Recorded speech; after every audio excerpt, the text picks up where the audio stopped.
Weekend episode ಅಲ್ಲಿ ಇನ್ನೊಂದು activity ನಡೆಯುತ್ತೆ. ಹ್ಮ್. ಸೊ ಅದರಲ್ಲಿ ನಿಮ್ಗೆ ನಿಮ್ಮ ಮನಸ್ಸಿಗೆ ಯಾರು ತುಂಬಾ ಘಾಸಿ ಮಾಡಿದ್ದಾರೆ ಹ್ಮ್. ಅಂತವರಿಗೆ ನೀವು ಹೋಗ್ಬಿಟ್ಟು ಇರಿಬೇಕು ಅನ್ನೋಂಥದ್ದೊಂದು ಆಕ್ಟಿವಿಟಿ ಇರುತ್ತೆ. ಸೊ ಕಿಚ್ಚ ಸುದೀಪ್ ಸರ್ ಹೇಳ್ತಾರೆ, ಯಾರು ಈಗ ನಮ್ಗೆ ಯಾರ ಮೇಲೆ ನಮಗೆ ಪ್ರೀತಿ ಇರಲ್ವೋ ಅಥವಾ ಯಾರು ನಮ್ಮನ್ನ ಪ್ರೀತಿಸಲ್ವೋ ಅವ್ರು ನಮ್ಗೆ ನೋವು ಮಾಡೋದಕ್ಕೆ ಸಾಧ್ಯ ಇಲ್ಲ. ಸೊ ಅಂಥವರೇ ಜಾಸ್ತಿ ನೋವು ಮಾಡಿರ್ತಾರೆ.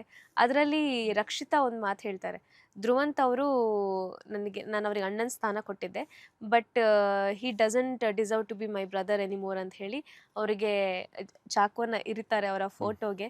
ಸೊ ಇನ್ನೊಂದು ವಿಷಯ ಏನು ಅಂತ ಹೇಳಿದ್ರೆ, ಧ್ರುವಂತ್ ಅವರು ತುಂಬಾನೇ ಟಾರ್ಗೆಟ್ ಮಾಡ್ಕೊಂಡು ಬಂದಿದ್ದಾರೆ ರಕ್ಷಿತಾ ಅವರನ್ನ.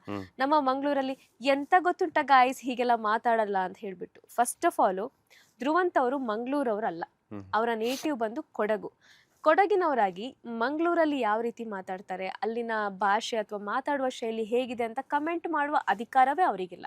ಅಂಡ್ ಇನ್ನೊಂದೇನಂತಂದ್ರೆ, ಎಂತ ಗೊತ್ತುಂಟ ಜನರೇ ಅಂತ ಹೇಳ್ಬಿಟ್ಟು ಏನೋ ಹೇಳ್ತಾರಲ್ಲ, ಎಂತ ಗೊತ್ತುಂಟ ಗಾಯ್ಸ್ ಅಂತ ಹೇಳುವಂಥದ್ದು, ಅದು ಯಾವ ರೀತಿ ಯಾವ ರೇಂಜ್ಗೆ ಟ್ರೋಲ್ ಆಗ್ತಿದೆ ಗೊತ್ತಾ. ಧ್ರುವಂತ್ ಅವರು ಇತ್ತೀಚೆಗೆಲ್ಲೋ ಒಂದ್ ಕಡೆ ಅವ್ರಿಗೆ ಒಂದು ಸ್ಥಿರತೆ ಅನ್ನೋದಿಲ್ಲ ಅನ್ನಿಸ್ತಾ ಇದೆ. ಆಟದಲ್ಲಾಗಿರ್ಬೋದು ಅಥವಾ ಅಲ್ಲಿ ಮಾತುಗಳಲ್ಲಾಗಿರ್ಬೋದು. ಅದ್ರ ಜೊತೆಗೆ ಇನ್ನೊಂದೇನಂತಂದ್ರೆ ಹಿಡುತ್ತಾ ಇದ್ದಾರೆ, ಅಂದ್ರೆ ಲೈಕ್ ಬೇಗನೆ ಅವರ ವ್ಯಕ್ತಿತ್ವವನ್ನ ಅರ್ಥ ಮಾಡ್ಕೊಳ್ಳೋದಕ್ಕೆ ಜನರಿಗೂ ಕಷ್ಟ ಆಗ್ತಿದೆ, ಆ ಮನೆಯವರಿಗೂ ಕಷ್ಟ ಆಗ್ತಿದೆ.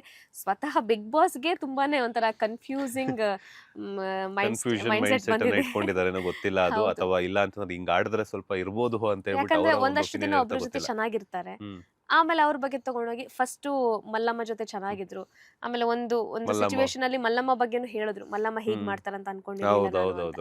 ಅದಾದ್ಮೇಲೆ ರಕ್ಷಿತಾ ಜೊತೆ ಕ್ಲೋಸ್ ಆದ್ರು, ಅವ್ರ ಬಗ್ಗೆನೂ ಹೇಳ್ಕೊಂಡ್ ತಿರ್ಗಿದ್ರು.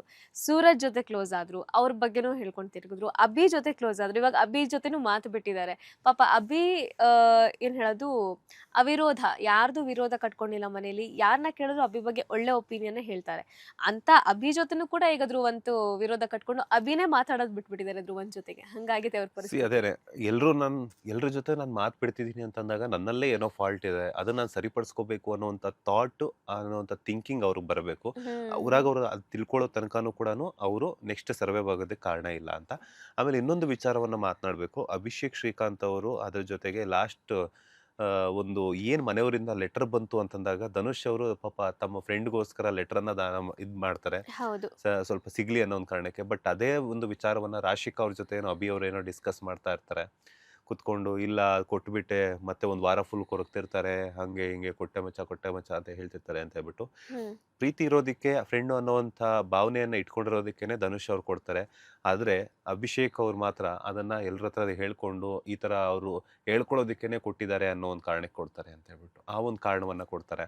ಸೊ ಎಲ್ಲ ಒಂದ್ ಕಡೆ ಏನಾಗುತ್ತೆ ಅಂತಂದ್ರೆ, ಅಲ್ಲಿ ಬೆಲೆ ಕೊಟ್ಟಿಲ್ಲ.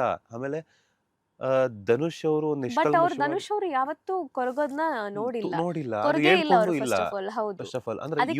ಚಪ್ಪಾಳೆ ಕೂಡ ಸಿಗುತ್ತೆ ಅವರಿಗೆ. ಇವ್ರೇನೆ ಎಲ್ಲಾನು ಊಹೆ ಮಾಡ್ಕೊಂಡು ಹೇಳಿದ್ರೆ, ಸೊ ಅಲ್ಲೇನಾಗುತ್ತೆ ಅಂತಂದ್ರೆ ಆ ಸಂಬಂಧಕ್ಕೆ ಬೆಲೆ ಇಲ್ಲ, ಆ ಫ್ರೆಂಡ್ಶಿಪ್ ವ್ಯಾಲ್ಯೂ ಇಲ್ಲ. ಅದ್ರ ಜೊತೆಗೆ ಧನುಷ್ ಅವರು ಅಭಿಷೇಕ್ ಶ್ರೀಕಾಂತ್ ಅವ್ರ ಮೇಲೆ ಇಟ್ಟಿರುವಂತಹ ನಂಬಿಕೆಗೆ ವ್ಯಾಲ್ಯೂ ಇಲ್ಲ. ಸೊ ಇಲ್ಲೇನಾಗುತ್ತೆ ಅಂತಂದ್ರೆ, ಧನುಷ್ ಅವರ ಸ್ನೇಹವನ್ನ ಪಡ್ಕೊಳ್ಳೋದಕ್ಕೆ ಅಭಿಷೇಕ್ ಶ್ರೀಕಾಂತ್ ಅವರು ಅರ್ಹರಲ್ಲ ಅನ್ನುವಂಥದ್ದು ನನಗನ್ಸುತ್ತೆ. ಖಂಡಿತ. ಯಾಕಂದ್ರೆ ಧನುಷ್ ಅವ್ರನ್ನ ಮೊದಲನೇ ದಿನದಿಂದ ನೋಡ್ತಿದ್ವಿ, ಅವರು ಒಂದು ನಿರ್ಧಾರ ತಗೊಂಡ್ರು ಅಂದ್ರೆ ಅದಕ್ಕೆ ಬದ್ಧರಾಗಿರ್ತಾರೆ. ಅದ್ರ ಬಗ್ಗೆ ಮತ್ತೆ ಅದು ಪಾಸಿಟಿವ್ಲಿ ನೆಗೆಟಿವ್ಲಿ ಮಾತಾಡೋದಕ್ಕೆ ಹೋಗಲ್ಲ. ಅದರಿಂದ ಅವ್ರು ಖುಷಿ ಆದ್ರೂ ಏನು ಹೇಳಲ್ಲ, ಬೇಜಾರಾದ್ರೂ ಹೇಳ್ಕೊಳ್ಳೋದಿಲ್ಲ. ಅಂಡ್ ಫಸ್ಟ್ ಆಫ್ ಆಲ್ ಅವರು ರಿಗ್ರೆಟ್ ಮಾಡಲ್ಲ. ಒಂದ್ಸಲ ಡಿಸಿಷನ್ ತಗೊಂಡ್ರು ಅದಕ್ಕೆ ಸ್ಟಿಕ್ ಆನ್ ಆಗಿರ್ತಾರೆ. ಅಂತ ವ್ಯಕ್ತಿತ್ವ ಅವರದ್ದು. ನಮ್ಗೆ ಜನಗಳಾಗಿ, ಒಬ್ಬ ಸ್ಟ್ರೇಂಜರ್ ಆಗಿ ಧನುಷ್ ಅವ್ರನ್ನ ನಾವ್ ಅರ್ಥ ಮಾಡ್ಕೊಂಡಷ್ಟು ಅವರೊಬ್ಬ ಫ್ರೆಂಡ್ ಆಗಿ ಅಭಿಷೇಕ್ ಅವರು ಅರ್ಥ ಮಾಡ್ಕೊಂಡಿಲ್ಲ ಅನ್ನೋದೇ ವಿಪರ್ಯಾಸ.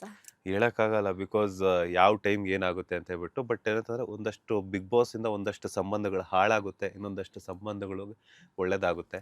ಸೊ ಆ ಸಿಕ್ಕಿರುವಂತ ಸಂಬಂಧಗಳನ್ನ ಯಾವತ್ತು ಉಳಿಸ್ಕೊಳ್ಳಿ ಅನ್ನುವಂಥದ್ದೇ ನಾನು ಸ್ಪರ್ಧಿಗಳಿಗೆ ಹೇಳುವಂತ ಕಿವಿ ಮಾತು. ಅದ್ರ ಜೊತೆಗೆ ಮಾಳು ಅವರು ಕ್ಯಾಪ್ಟನ್ ಆದ್ರು, ಬಟ್ ಎಲ್ಲೋ ಒಂದ್ ಕಡೆ ಕ್ಯಾಪ್ಟನ್ಸಿಯನ್ನ ನಿಭಾಯಿಸೋದ್ರಲ್ಲಿ ಎಡಬಿದ್ರು ಅನ್ನೋದಂಥದ್ದು. ಬಿಕಾಸ್ ಯಾಕಂತಂದ್ರೆ ಸಿಕ್ಕಿರುವಂತ ಅವಕಾಶವನ್ನ ಅವ್ರಿಗೆ ಗೊತ್ತಾಗ್ಲಿಲ್ವೋ ಅಥವಾ ಗೊತ್ತಾಗಿ ಅವ್ರಿಗೆ ಹ್ಯಾಂಡಲ್ ಮಾಡಕ್ ಬರ್ಲಿಲ್ವೋ ಗೊತ್ತಿಲ್ಲ, but end of the day ಕಳಪೆಯನ್ನ ತಗೊಂಡಿದ್ದಾರೆ ಎಲ್ಲರ ಕಡೆಯಿಂದನೂ ಕೂಡ. ಬಟ್ ಮಾಳು ಅವರು ಸ್ವಲ್ಪ ಹುಷಾರಾಗಿ ಆಡ್ಬೇಕಾಗುತ್ತೆ. ಬಿಕಾಸ್ ಯಾಕಂತಂದ್ರೆ ಅವರು ಈಗ ಮಾಳು ಆಗ್ಲಿ ರಕ್ಷಿತಾ ಆಗ್ಲಿ ತಗೊಂಡ ನಿರ್ಧಾರಗಳು ತಪ್ಪು, ಬಟ್ ಅದರಿಂದ ಯಾರಿಗೂ ಅಂತ ನಷ್ಟಗಳು ಏನೋ ಸಂಭವಿಸಿಲ್ಲ. ಯಾಕಂದ್ರೆ ರಘು ಅವ್ರನ್ನ ನಾಮಿನೇಟ್ ಮಾಡಿದ್ಲು, ಅವ್ರು ಕ್ಯಾಪ್ಟನ್ ಆದ್ರು. ಸುದಿ ಅವರು ಸಂಹವ್ ವೀಕ್ ಇದ್ರು, ಅವ್ರನ್ನ ಅವರು ಪ್ರೂವ್ ಮಾಡ್ಕೊಳಕ್ ಆಗ್ತಿರ್ಲಿಲ್ಲ, ಮನೆಯಿಂದ ಹೊರಗೆ ಹೋದ್ರು. ಎಂಡ್ ಆಫ್ ದ ಡೇ ಏನೂ ಅಂತ ಡಿಫ್ರೆನ್ಸಸ್ ಬೀಳಲಿಲ್ಲ ಅನ್ನೋದಷ್ಟೇ. ಎಂಡ್ ಆಫ್ ದ ಡೇ ಇದಾಗಿತ್ತು. ಅಂಡ್ ಗಿಲ್ಲಿ ಪಾಡಿಗೆ ಗಿಲ್ಲಿ ಮತ್ತೆ ಕಾವ್ಯ ಅವರು ಅದ್ರ ಜೊತೆಗೆ ಗಿಲ್ಲಿ ಮತ್ತೆ ಕಾವ್ಯ ಅವ್ರ ಜೊತೆಗೇನೋ ಮಾತುಕತೆ ಮುರಿದು ಬಿದ್ದಿದೆ ಅನ್ನುವಂತಹ ಒಂದು ಥಾಟ್ ಬಂತು. ಹಾ ಮಾತು ಇಲ್ಲ, ಬಿಟ್ಟಿದೀನಿ ಅದು ಅಂತ. ಆಕ್ಚುಲಿ ಲಾಸ್ಟ್ ವೀಕ್ ಏನಾಗುತ್ತೆ ಅಂತ ಹೇಳಿದ್ರೆ, ನನ್ನ ರೇಗಿಸ್ಬೇಡ ಗಿಲ್ಲಿ ಅಂತ ಹ್ಮ್. ಕಾವ್ಯ ಅವ್ರು ಹೇಳ್ತಾರೆ. ಅದಕ್ಕೆ ಗಿಲ್ಲಿ ಹೇಳ್ತಾರೆ, ಮಾತೇ ಬಿಟ್ಬಿಡ್ತಾರೆ. ನನಗೆ ರೇಗಿಸ್ದೇ ಇರೋಕ್ ಆಗೋದಿಲ್ಲ, ಸೊ ಅದಕ್ಕಿಂತ ಬೆಟರ್ ನಾನು ಮಾತಾಡೋದೇ ನಿಲ್ಸ್ಬಿಡ್ತೀನಿ, ಮಾತಾಡಕ್ ಬಂದ್ರೆ ಅಲ್ವಾ ರೇಗ್ಸೋದು ಅನ್ನೋ ರೀತಿ ಹೇಳ್ತಾರೆ. ಹ್ಮ್.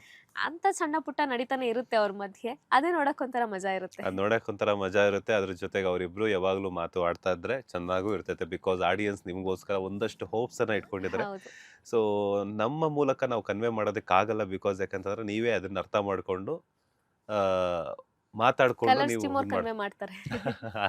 ಅದ್ ಹೆಂಗ್ ಮಾಡಕ್ಕಾಗುತ್ತೆ ಅಂದ್ರೆ ವೀಕೆಂಡ್ ಅಲ್ಲಿ ಸುದೀಪ್ ಅವ್ರ ಮೂಲಕ ಕನ್ವೆ ಮಾಡಿಸ್ಬೋದು ಅಷ್ಟೇನೆ. ಅಷ್ಟೇ, ಅದೇನೇ ಹೇಳಿದ್ದು. ಯಾವಾಗ್ಲೂ ಕೂಡ ಆ ಬಿಗ್ ಬಾಸ್ ಮನೆಯಲ್ಲಿ ಆರ್ಭಟ ಮಾಡ್ತಿದ್ದಂತಹ ಅಶ್ವಿನಿ ಅವರಿಗೆ ಒಂದು ಟಾಸ್ಕ್ ಕೊಟ್ಟಿದ್ದಾರೆ. ಅದ್ರ ಬಗ್ಗೆ ಹೇಳೋದಾದ್ರೆ ಅಪೇಕ್ಷಾ. ಆ ಟಾಸ್ಕ್ ಅಂತೂ ಕನ್ನಡಿಗರಿಗೆ ಸಿಕ್ಕಾಪಟ್ಟೆ ಖುಷಿಯಾಗಿದೆ. ಹಾ. ಇಲ್ಲಿವರೆಗಿನ ಬೆಸ್ಟ್ ಟಾಸ್ಕ್ ಅಂತೆಲ್ಲ ಕಮೆಂಟ್ ಮಾಡ್ತಾ ಇದ್ದಾರೆ. ಹ್ಮ್. ಟಾಸ್ಕ್ ಏನು ಅಂತ ಹೇಳಿದ್ರೆ, ಮನೆಯ contestant ಗಳಿಗೆ ಬಿಗ್ ಬಾಸ್ ಒಂದು ಅವಕಾಶವನ್ನ ಕೊಡ್ತಾರೆ. ಯಾರು ಮನೆಯ ರೂಲ್ಸ್ ಗಳನ್ನ ಜಾಸ್ತಿ ಬ್ರೇಕ್ ಬ್ರೇಕ್ ಮಾಡ್ತಾ ಮಾಡಿದ್ದಾರೆ ಇರೋ ಅವರನ್ನ ನಾಮಿನೇಟ್ ಮಾಡಿ ಅನ್ನೋಂಥದ್ದು. So almost majority of the people nominate ಮಾಡೋದೇ ಅಶ್ವಿನಿ ಅವರನ್ನ. ಹ್ಮ್. ಎಲ್ಲ ಪ್ರೊಸೀಜರ್ ಮುಗಿದ ಮೇಲೆ ಬಿಗ್ ಬಾಸ್ ಹೇಳ್ತಾರೆ, ಅಶ್ವಿನಿ ಅವರು ಮನೆಯ ಪ್ರತಿಯೊಬ್ಬ ಸ್ಪರ್ಧಿಗೆ ಐ ಆಮ್ ಸಾರಿ ಅಂತ ಹೇಳಿ ಬಸ್ಕಿ ಹೊಡಿಬೇಕು ಅಂತ.